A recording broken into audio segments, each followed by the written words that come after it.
We know contracts can be boring, but they're important. Here's what you need to know before we arrive. Talk to your neighbors. First, touch base with your neighbors about property boundaries. It's much easier to talk about property lines before we start digging. Approvals and permits. If your HOA requires any approvals or permits, you're responsible for taking care of them.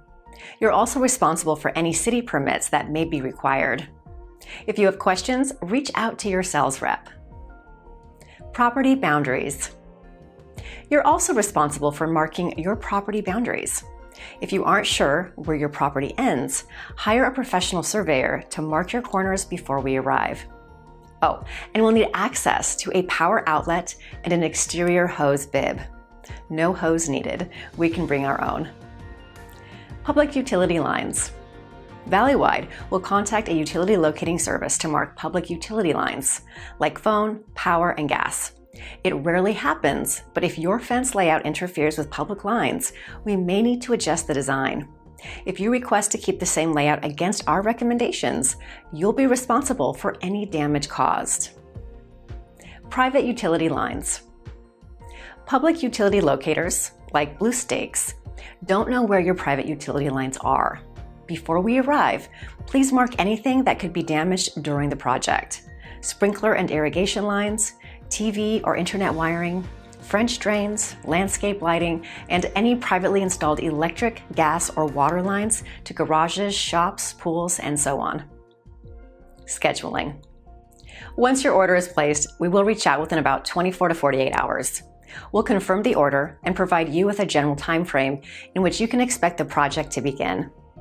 As we get closer to your projected start date, we'll reach out and confirm an exact date. Please keep the work area clear.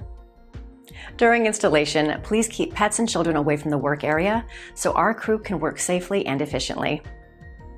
Dirt removal. We offer dirt removal, but it isn't included. If needed, our crew can dump excavated dirt in an area of your yard that you choose. Please note, it is not topsoil. Expect rocks, sod, and debris. Keep in mind, 2 fence posts can fill a wheelbarrow. Sprinklers. Please remember, sprinkler repair is not included unless you have opted into sprinkler insurance. If you have any questions, please reach out to your sales rep. Fence gaps. Some fences may have gaps underneath, and in some cases, you may need to make small yard adjustments to help contain pets, like adding topsoil or a mow strip. Final pricing. Your project estimate is likely very accurate, but it is still an estimate. Pricing is based on the actual fence installed, so there may be some variation between the estimate and the final total. Final payment is expected upon completion. Please review your contract and don't hesitate to reach out if you have any questions. We appreciate the opportunity to build your fence and look forward to working with you.